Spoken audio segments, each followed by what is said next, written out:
Assalamualaikum warahmatullahi wabarakatuh. Selamat pagi, salam sehat penuh semangat untuk para senior, Bapak dan Ibu, yang saya muliakan di seluruh Nusantara. Banyak orang berpikir bahwa masa tua identik dengan badan yang lemah, sering sakit-sakitan, dan semangat yang menurun. Tapi itu sebagai seorang dokter, saya telah melihat dengan mata kepala saya sendiri. Banyak sekali pasien berusia 70, 80, bahkan 90 tahun yang justru masih bugar, pikirannya tajam, dan hidupnya penuh kebahagiaan. Apa rahasia mereka? Bukan obat-obatan mahal atau perawatan canggih. Rahasia mereka terletak pada rutinitas-rutinitas sederhana yang mereka lakukan setiap hari, tanpa terputus. Di video ini saya akan membongkar beberapa rutinitas sederhana yang bisa membuat Anda panjang umur dan sehat di usia senja. Sebelum saya mulai, saya ingin sekali menyapa Anda. Tulis nama panggilan Anda dan dari kota mana Anda menonton di kolom komentar ya.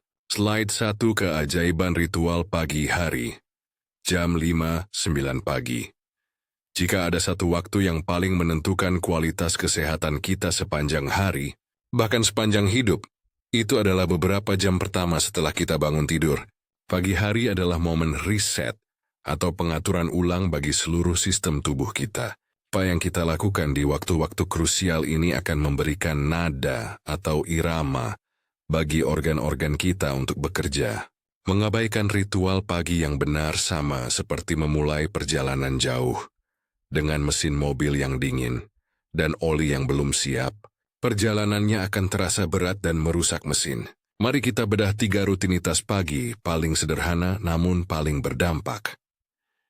Minum segelas air hangat. Mandi. Internal pertama, Anda rutinitas pertama dan paling fundamental sebelum memasukkan apapun ke dalam mulut adalah meminum segelas air putih hangat. Ini adalah sebuah tindakan sederhana yang seringkali disepelekan, padahal manfaatnya bagi tubuh yang baru saja berpuasa selama 7-8 jam tidur sangatlah luar biasa. Mengapa harus air hangat? Air hangat bekerja seperti sebuah pelukan lembut bagi organ-organ internal kita yang baru saja bangun. Dia membantu merelaksasi otot-otot di saluran pencernaan, mempersiapkannya untuk menerima makanan. Berbeda dengan air dingin atau air es yang bisa mengejutkan sistem dan membuat otot lambung menegang. Proses rehidrasi cepat. Saat kita tidur, tubuh kita kehilangan banyak cairan melalui pernapasan dan keringat. Kita bangun dalam kondisi dehidrasi ringan.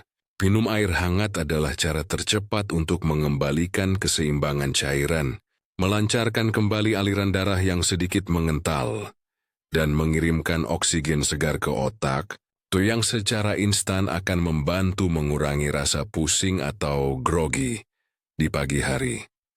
Mengaktifkan mesin pencernaan. Air hangat yang masuk ke perut kosong akan merangsang gerakan peristaltik usus, yaitu gerakan meremas-remas yang mendorong sisa makanan dari hari kemarin untuk bergerak menuju saluran pembuangan. Inilah mengapa kebiasaan ini sangat ampuh untuk melancarkan buang air besar di pagi hari. Proses pembuangan racun yang lancar setiap pagi adalah salah satu kunci utama dari kesehatan jangka panjang. 2. Peregangan lembut, pelumas. Alami untuk sendi Anda setelah berbaring selama berjam-jam. Sendi-sendi kita seringkali terasa kaku dan otot terasa tegang. Langsung berdiri dan beraktivitas berat bisa meningkatkan risiko cedera atau keseleo. Luangkan waktu hanya 5-10 menit untuk melakukan peregangan lembut. Anda bahkan tidak perlu beranjak dari tempat tidur untuk memulainya. Mengapa peregangan penting? Saat kita tidur, cairan sinovial, yaitu pelumas alami di dalam sendi kita, menjadi lebih kental. Gerakan peregangan yang lembut akan membantu memompa dan mengencerkan kembali cairan ini, melumasi seluruh permukaan sendi sehingga ia siap untuk bergerak. Peregangan juga akan meningkatkan aliran darah ke otot-otot, membawa oksigen dan nutrisi serta mengurangi rasa kaku dan pegal. Contoh gerakan super sederhana. Saat masih berbaring, tarik kedua lutut ke arah dada dan peluk selama 30 detik. Ini sangat baik untuk merelaksasi otot punggung bawah. Luruskan satu kaki ke atas, tahan. Lalu ganti dengan kaki lainnya. Sambil duduk di tepi tempat tidur, putar pergelangan kaki dan pergelangan tangan searah jarum jam dan sebaliknya. Angkat bahu ke arah telinga, tahan, lalu lepaskan ke bawah. Tolehkan kepala perlahan ke kanan, tahan, lalu ke kiri. Gerakan-gerakan sederhana ini tidak bertujuan untuk membentuk otot, melainkan untuk membangunkan tubuh dengan lembut. Terpapar sinar matahari. Pagi Charger, Vitamin D, and Mood Booster. Gratis rutinitas ketiga ini adalah obat paling ajaib karena gratis dan disediakan langsung oleh alam. Terpapar sinar matahari pagi. Setelah minum dan melakukan peregangan, keluarlah ke teras atau halaman rumah Anda selama 15-20 menit. Idealnya sebelum jam 9 pagi. Biarkan kulit lengan dan kaki Anda terkena cahaya matahari langsung tanpa terhalang kaca. Mengapa sinar matahari pagi krusial? Pabrik vitamin D, sinar UVB dari matahari pagi, adalah pemicu utama bagi kulit kita untuk memproduksi vitamin D. Vitamin D sangat vital bagi para lansia untuk membantu penyerapan kalsium, menjaga kekuatan tulang, dan mencegah osteoporosis. Kekurangan vitamin D juga terbukti berhubungan dengan penurunan imunitas dan peningkatan risiko infeksi. Pengatur jam biologis. Cahaya matahari pagi adalah sinyal riset terkuat bagi jam biologis di otak kita. Sinyal ini akan memberitahu tubuh untuk berhenti memproduksi hormon kantuk, melatonin, dan mulai memproduksi hormon energi, kortisol. Genius Cruise before Andy Frizzle besar di siang hari siang. Yang tak kalah penting, akan membantu Anda lebih mudah mengantuk di malam hari. Peningkat mood alami. Cahaya matahari juga merangsang produksi serotonin di otak, sebuah neurotransmitter yang bertanggung jawab atas perasaan bahagia dan tenang. Inilah mengapa berjalan-jalan di pagi yang cerah bisa secara instan memperbaiki suasana hati kita. Dari ketiga ritual pagi ini, minum air hangat, peregangan, dan berjemur. Mana yang sudah menjadi kebiasaan Anda, dan mana yang paling ingin Anda mulai terapkan besok pagi? Bagikan di kolom komentar. Slide 2, kekuatan nutrisi dan hidrasi. Di siang hari setelah kita memulai hari dengan ritual yang benar, sekarang saatnya kita mengisi bahan bakar untuk mesin tubuh kita.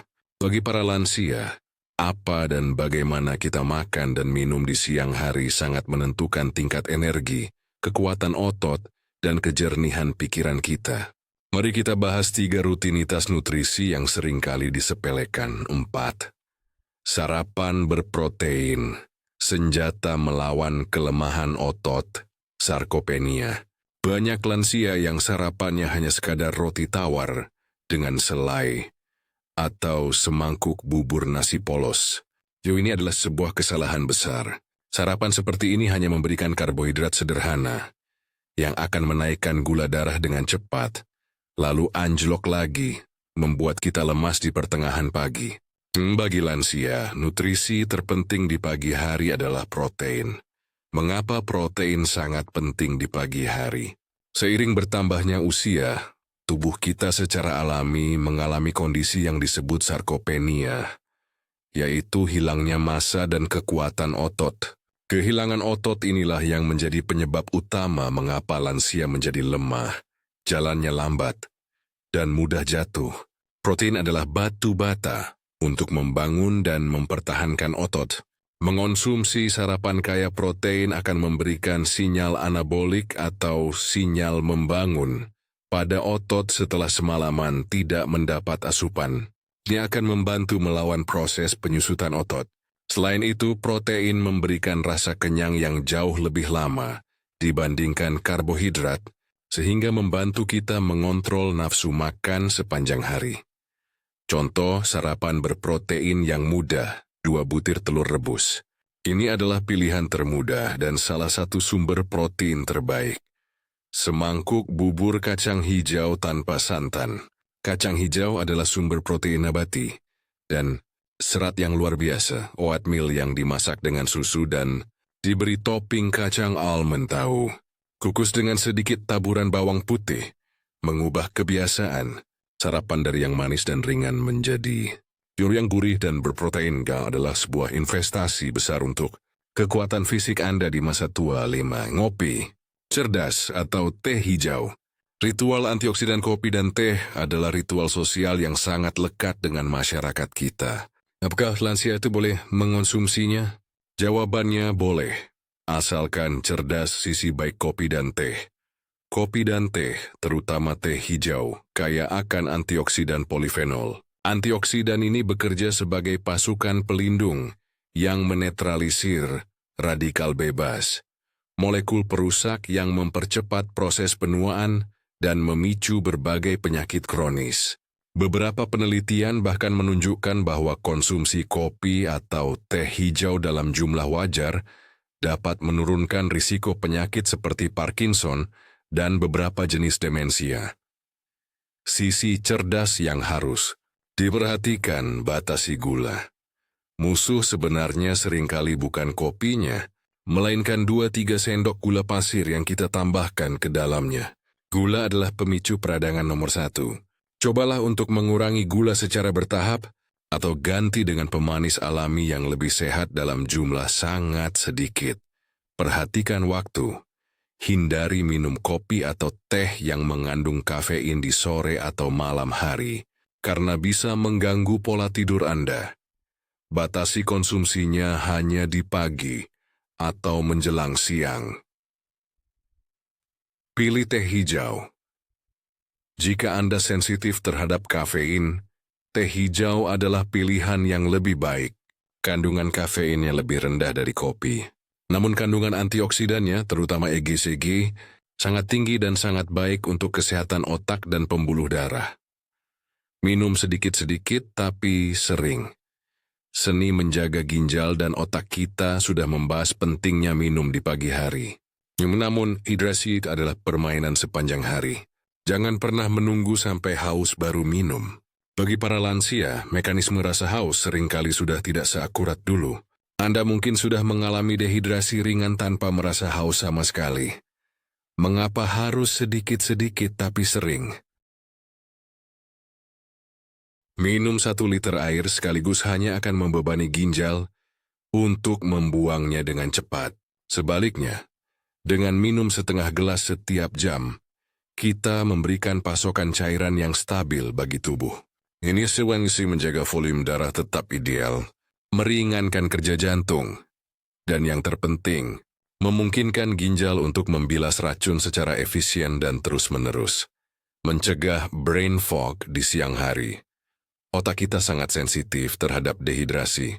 Seringkali, rasa lelah, sulit fokus, atau sedikit pusing yang kita rasakan di siang hari bukanlah karena kurang makan, melainkan karena kurang minum. Dengan menjaga hidrasi, kita menjaga kejernihan pikiran kita. Selalu sediakan botol atau gelas berisi air di dekat Anda sebagai pengingat visual.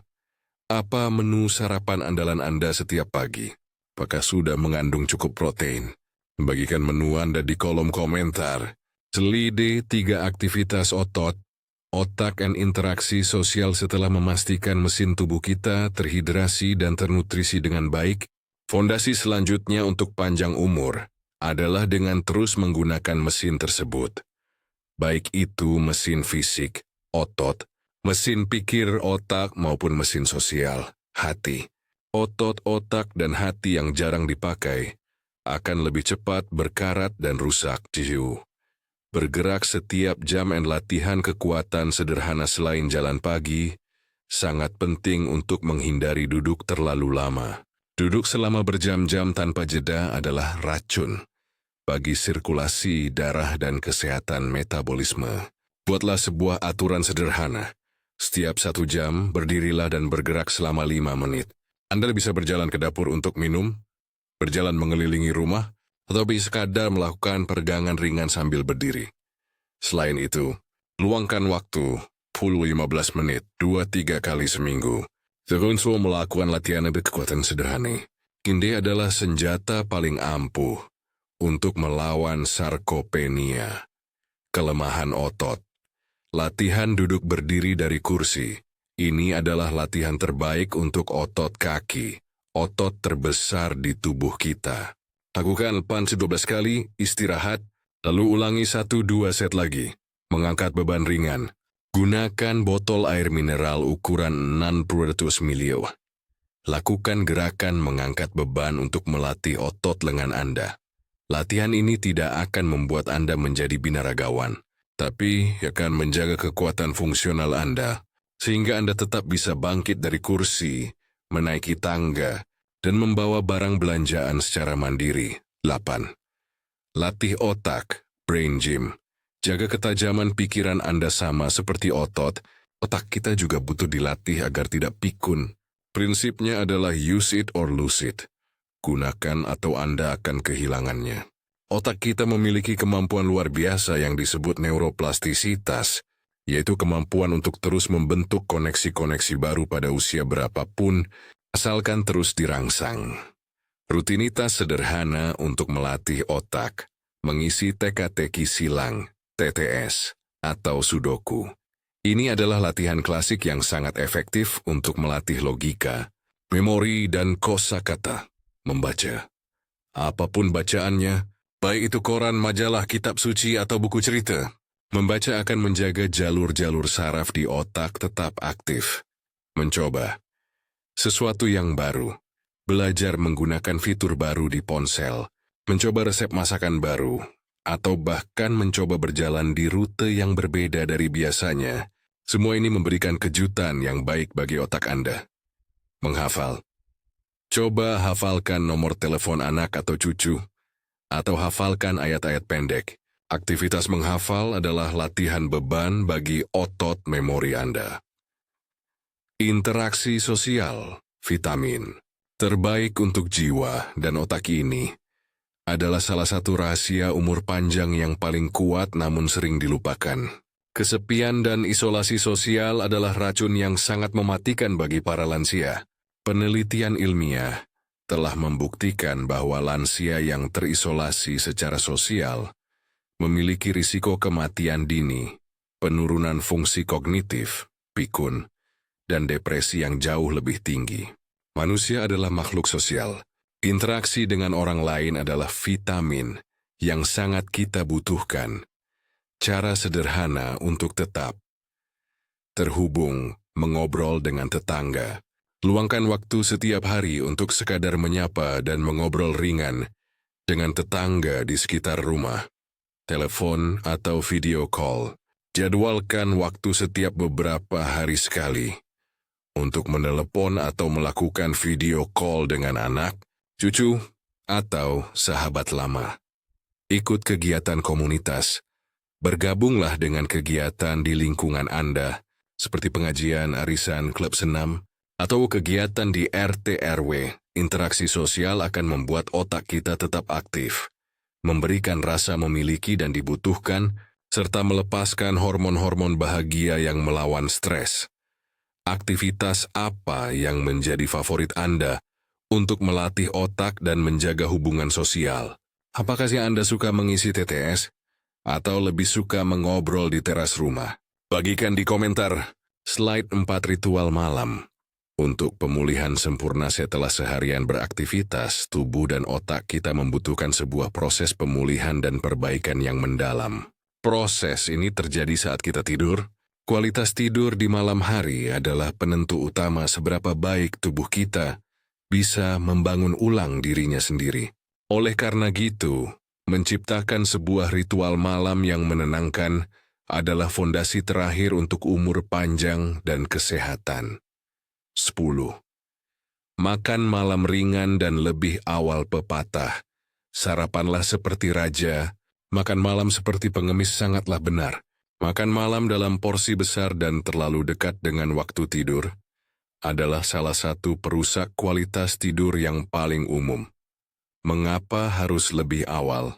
Berikan jeda minimal 2 hingga 3 jam antara waktu makan malam terakhir. Anda dengan waktu tidur. Ini memberikan waktu yang cukup bagi lambung untuk mengosongkan sebagian besar isinya. Tidur dengan perut yang masih penuh akan memicu naiknya asam lambung, GERD, yang menyebabkan rasa panas di dada dan batuk yang mengganggu tidur. Mengapa harus lebih ringan? Proses pencernaan makanan berat akan meningkatkan suhu tubuh. Padahal salah satu sinyal alami bagi tubuh untuk tidur adalah penurunan suhu tubuh. Jika tubuh kita masih sibuk bekerja keras mencerna makanan, ia akan kesulitan untuk masuk ke mode istirahat. Pilih menu makan malam yang ringan, seperti sup sayuran, pepes ikan, atau tumis tahu dengan sedikit nasi merah. 11. Puasa, gawai, dan aktivitas relaksasi di era digital ini. Musuh terbesar dari tidur nyenyak adalah cahaya biru dari layar gawai, ponsel, tablet, TV. Cahaya ini menipu otak kita, membuatnya berpikir bahwa hari masih siang. Dan akibatnya, produksi hormon kantuk, melatonin menjadi terhambat. Ciptakan zona bebas layar. Buatlah sebuah aturan tegas untuk diri sendiri. Matikan semua gawai minimal 1 jam sebelum waktu tidur Anda. Ini adalah masa tenang bagi otak Anda. Ganti dengan aktivitas relaksasi. Gunakan 1 jam terakhir sebelum tidur untuk melakukan hal-hal yang menenangkan. Pilihan terbaik antara lain, membaca buku fisik atau kitab, suci, mendengarkan murotal Al-Quran atau musik instrumental yang lembut, mengobrol ringan dengan pasangan atau anggota keluarga, melakukan hobi yang tenang seperti merajut atau menggambar. 12. Refleksi dan rasa syukur. Obat penenang terbaik rutinitas terakhir ini adalah yang paling kuat untuk menenangkan jiwa sebelum tidur. Setelah seharian beraktivitas, seringkali pikiran kita masih dipenuhi oleh kekhawatiran atau penyesalan. Melawan pikiran-pikiran ini hanya akan membuat kita semakin terjaga. Sebagai gantinya, cobalah untuk mengalihkan fokus. Luangkan waktu 5 menit terakhir sebelum memejamkan mata untuk melakukan refleksi dan bersyukur. Caranya sangat sederhana. Sambil berbaring, coba ingat-ingat kembali 3 hal kecil yang berjalan baik atau membuat Anda tersenyum hari ini. Mungkin secangkir teh yang nikmat, obrolan singkat dengan cucu di telepon, atau sekadar melihat bunga di halaman yang mekar. Ucapkan alhamdulillah untuk setiap hal kecil tersebut. Manfaat ilmiah. Praktik rasa syukur ini terbukti secara ilmiah dapat menurunkan kadar hormon stres, kortisol, dan mengaktifkan sistem saraf parasimpatis, yaitu mode istirahat dan pulih tubuh kita. Ini akan membuat detak jantung melambat, napas menjadi lebih dalam, dan tubuh serta pikiran menjadi rileks, menciptakan kondisi yang sempurna untuk terlelap dalam tidur yang damai dan memulihkan. Apa ritual menenangkan favorit Anda sebelum tidur? Surya Pagwibi Parcheng berviskirut channel dengarani musik. Bagikan kebiasaan baik Anda di kolom komentar. Konsistensi adalah kunci keajaiban sahabat senior. Yang saya banggakan, kita telah menyelesaikan perjalanan kita hari ini, membongkar 12 rutinitas sederhana, yang ternyata adalah rahasia di balik masa tua yang sehat, bugar, dan penuh kebahagiaan. Mulai dari keajaiban ritual pagi, pentingnya nutrisi dan hidrasi, kekuatan dari aktivitas otot, otak, dan hati, hingga pentingnya ritual malam yang menenangkan. Pesan terakhir dan yang paling penting dari saya adalah, keajaiban itu tidak terletak pada satu rutinitas saja, melainkan pada konsistensinya. Meminum air hangat sekali saja tidak akan mengubah apa-apa. Berjalan kaki hanya di hari Minggu tidak akan cukup. Keajaiban terjadi dari tumpukan kebiasaan-kebiasaan kecil yang Anda lakukan setiap hari, tanpa terputus, hingga ia menjadi bagian alami dari hidup Anda. Inilah investasi kesehatan terbaik yang tidak ternilai harganya. Saya ingin menantang Anda. Pilih 1 atau 2 saja dari 12 rutinitas yang telah kita bahas, yang Anda rasa paling mudah untuk dimulai. Lalu, buatlah sebuah komitmen pada diri sendiri untuk melakukannya setiap hari selama 1 minggu ke depan, tanpa putus. Tulis komitmen Anda di kolom komentar. Mari kita saling memberikan semangat. Peringatan penting. Informasi ini bersifat edukasi. Setiap individu, terutama para lansia, memiliki kondisi kesehatan yang unik. Selalu konsultasikan dengan dokter Anda sebelum memulai program olahraga atau perubahan diet yang signifikan. Jika video ini memberikan Anda semangat dan wawasan baru, mohon berikan dukungan Anda dengan menekan tombol like. Bagikan video ini kepada orang tua, kakek nenek, atau komunitas lansia Anda. Mari kita sebarkan pesan bahwa masa tua bisa menjadi masa yang sehat dan produktif.